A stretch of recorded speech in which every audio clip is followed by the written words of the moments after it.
Welcome back to Chronicles on the Focus, the podcast that delves into the fascinating lives and works of history's most compelling figures. I'm your host, Bob, and with me, as always, is the inimitable Alice. Hello, music lovers. Today, we're diving headfirst into the tumultuous life and groundbreaking music of Richard Wagner, the man who practically invented opera as we know it.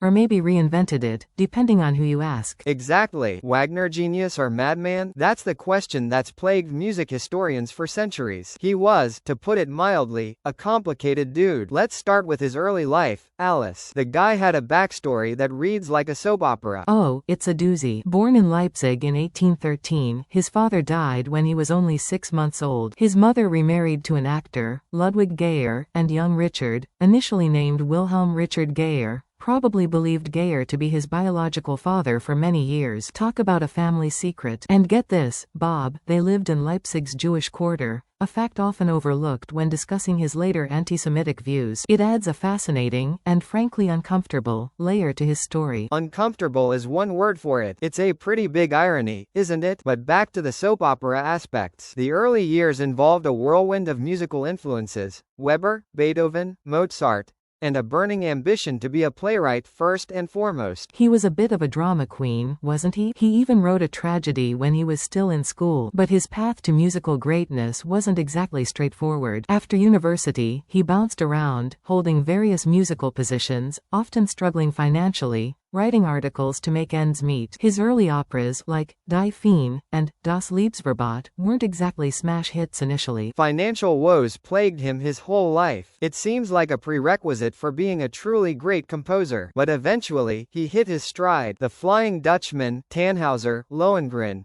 These works established his reputation, although his personal life was still a rollercoaster. His tempestuous marriage to Minna Planer is the stuff of legend, debt, escapes, and general marital chaos. Oh, the drama. Then there's his revolutionary concept of the Gesamtkunstwerk, the total work of art. He aimed for a synthesis of music, drama, poetry, and visual arts in his operas, and famously wrote both the music and librettos himself. Think of the sheer ambition of that. The Ring Cycle, a 4-opera masterpiece lasting over 16 hours, is the ultimate testament to that vision. And don't forget the Bayreuth Festspielhaus, the opera house he built specifically for his works, a testament to his ego and vision. An opera house built to his specifications? That's impressive even by today's standards. Wagner's musical innovations, the use of leitmotifs, his complex harmonies, and his pushing the boundaries of chromaticism, profoundly influenced subsequent composers. Tristan und Isolde, for example, is considered a pivotal work in the transition to modern music. He was truly a game-changer, wasn't he? Even though his legacy is complex, his music continues to captivate audiences worldwide. But let's be honest, Bob, we've only scratched the surface of this fascinating, infuriating, and undeniably influential composer. Perhaps we should dedicate another whole episode to unpacking his controversial views and their impact? Absolutely. That's a perfect segue into next week's episode.